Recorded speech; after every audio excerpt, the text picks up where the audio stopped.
Assalamualaikum warahmatullahi wabarakatuh. Perkenalkan, nama saya Muhammad Rizky Dayat, NIM 1924-1010-3017 dari kelas B mata kuliah Desain dan Analisis Algoritma dan prodi saya Informatika. Nah, di sini saya akan menjelaskan mengenai tugas saya yaitu analisa algoritma non-rekursif. Untuk soal pertama yaitu terdapat baris bilangan UN atau suku UN yaitu 1, 2, 3 dan seterusnya.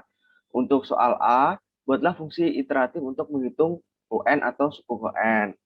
Langsung saja, di sini saya mempunyai algoritma dengan nama suku UN. Nah, artinya di sini untuk nama algoritma suku KN ini artinya suatu algoritma yang memiliki tujuan untuk menemukan nilai suku KN dari deret UN, dari deret ini. Yang memiliki di sini memiliki inputan N dan memiliki output untuk menentukan nilai suku KN dari deret itu sendiri.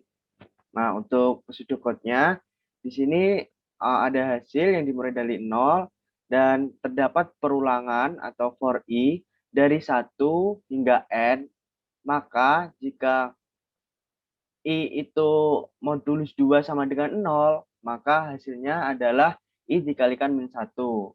Nah, maksud dari modulus i modulus 2 sama dengan 0 ini untuk menemukan bilangan yang genap. Jadi kalau ada bilangan genap, maka akan dikalikan min 1 sehingga bernilai min. Lalu return hasil. Untuk selanjutnya, tentukan metrik untuk ukuran inputnya. Jadi untuk metrik ukuran inputnya adalah N, karena nilai N di sini itu mempengaruhi banyaknya eksekusi loop yang terjadi. Jadi semisal kita menginputkan 6, jadi loopnya juga 6. Jadi untuk metrik ukuran inputnya yaitu N. Setelah itu tentukan basic operation-nya. Nah, untuk basic operation-nya di sini kita bisa lihat dari looping terdalam di mana mempunyai dua basic operation, yaitu if i modulus 2 sama dengan 0 dan i dikali min 1. Selanjutnya adalah jelaskan apakah untuk input yang ukurannya sama banyaknya eksekusi basic operation bisa berbeda. Apakah diperlukan analisa base case, worst case, dan average case? Nah, menurut saya tidak diperlukan karena nilai inputan N itu akan sama besarnya dengan banyaknya looping yang terjadi. Jadi seperti yang sudah saya jelaskan tadi, jika kita menginputkan 3, maka loopingnya juga 3, seperti itu. Nah, untuk E, jika banyaknya eksekusi basic operation untuk input berukuran N dinyatakan sebagai Cn, persamaan deret untuk Cn. Jadi, persamaan deret untuk Cn adalah sigma dari I sama dengan 1 hingga N dengan dikalikan 2. Di sini 2 merupakan basic operasinya, di mana tadi ada basic operation pertama dan di sini basic operation kedua. Nah, di sini sigma I berawal dari 1 hingga N, karena sigma I ini berawal dari 1 dan hingga N. Jadi sehingga dituliskan seperti ini. Untuk selanjutnya adalah cari persamaan langsung dari Cn. Nah, untuk persamaan langsungnya di sini untuk awalnya yaitu Cn sama dengan sigma dari I sama dengan 1 hingga N dikali 2. Setelah itu kita pindahkan nilai 2 ke belakang karena nilai 2 tidak mempengaruhi sigma itu, sigma ini. Jadi dihasilkan Cn sama dengan 2 sigma dari I sama dengan 1 hingga N kali 1. Nah, untuk sigma I sama dengan 1 hingga N dikali 1 ini nilainya sama dengan N. Jadi untuk nilai akhirnya yaitu 2 kali N. Untuk estimasi waktu sendiri itu tinggal dikalikan oleh T. Jadi untuk estimasi waktu pada algoritma tersebut adalah 2 dikali T. Selanjutnya adalah nomor 2. Di sini terdapat algoritma unique element, di mana fungsinya itu memeriksa apakah setiap elemen A itu unik.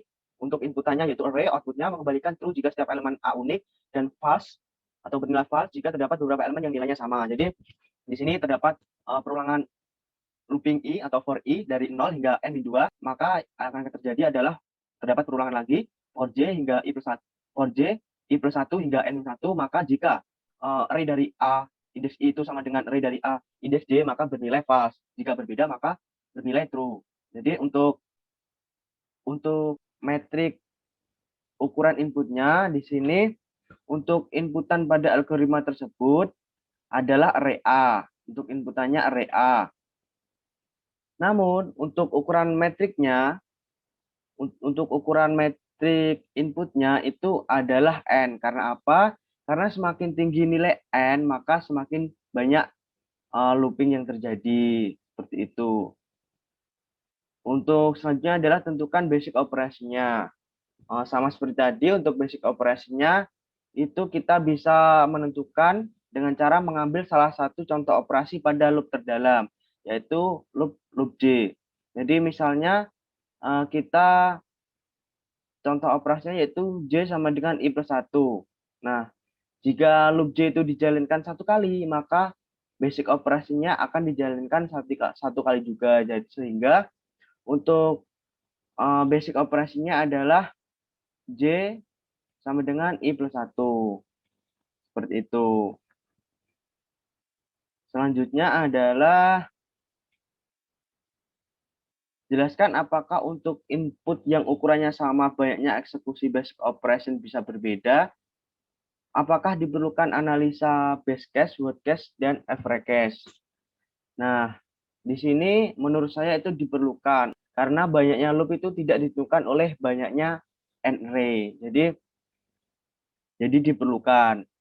Untuk soal keempat yaitu jika banyaknya eksekusi basis operation untuk input berukuran n dinyatakan sebagai Cn, persamaan deret untuk Cn adalah, jadi untuk base case-nya atau case terbaiknya itu pasti di array pertama. Jadi untuk Cn sama dengan 1 dan worst case itu selalu terjadi pada inputan. Jadi sehingga Cn sama dengan sigma dari I sama dengan 0 hingga n-2 dikali sigma dari J sama dengan 1 hingga N-1 dikali 1.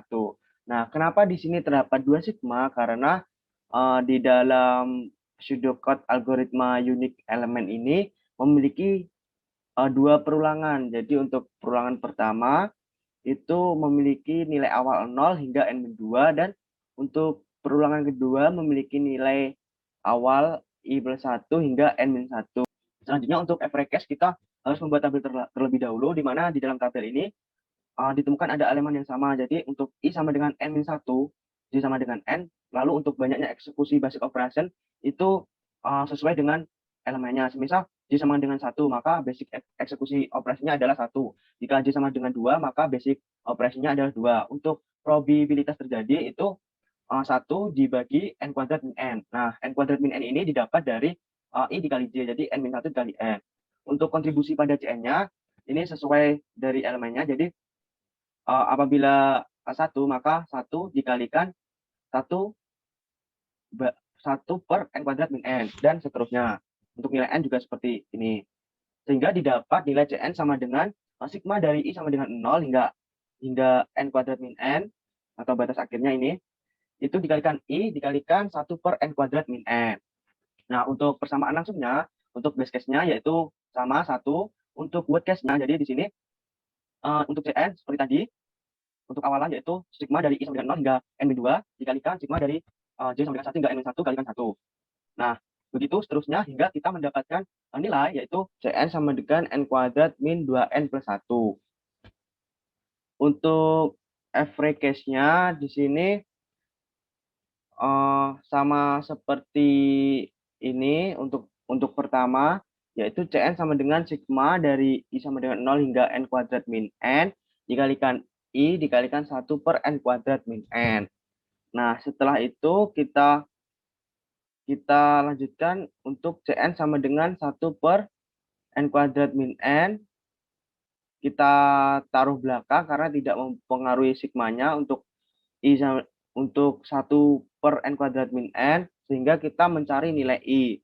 di mana di sini kita jabarkan lagi sehingga dihasilkan 1 per n kuadrat min n dalam kurung sigma dari I sama dengan 0 hingga 0, I ditambah sigma dari I sama dengan 1 hingga n kuadrat min n dikalikan I. Nah, untuk turunannya jadi di sini 1 per n kuadrat min n itu turun, lalu untuk nilai dari sigma ini adalah 0 dan nilai dari sigma ini adalah n kuadrat min n kali n kuadrat min n plus 1 per 2. Setelah itu dihasilkan nilai akhir yaitu Cn sama dengan n kuadrat min n plus 1 dibagi 2.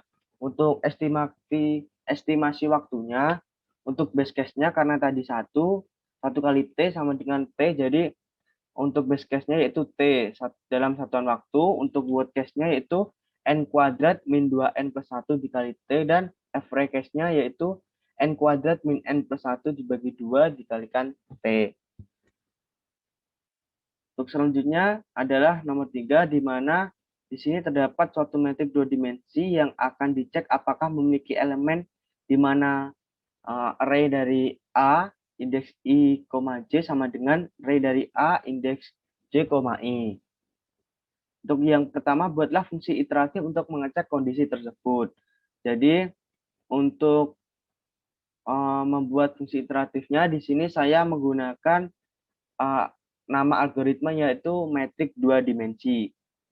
Jadi ada algoritma metrik 2 dimensi di mana di sini memiliki fungsi untuk memeriksa apakah metrik simetris atau tidak. Jadi algoritma yang berfungsi untuk memeriksa apakah metrik simetris atau tidak, yang memiliki inputan array dan outputnya yaitu memeriksa metrik simetris atau tidak, atau bernilai true atau false.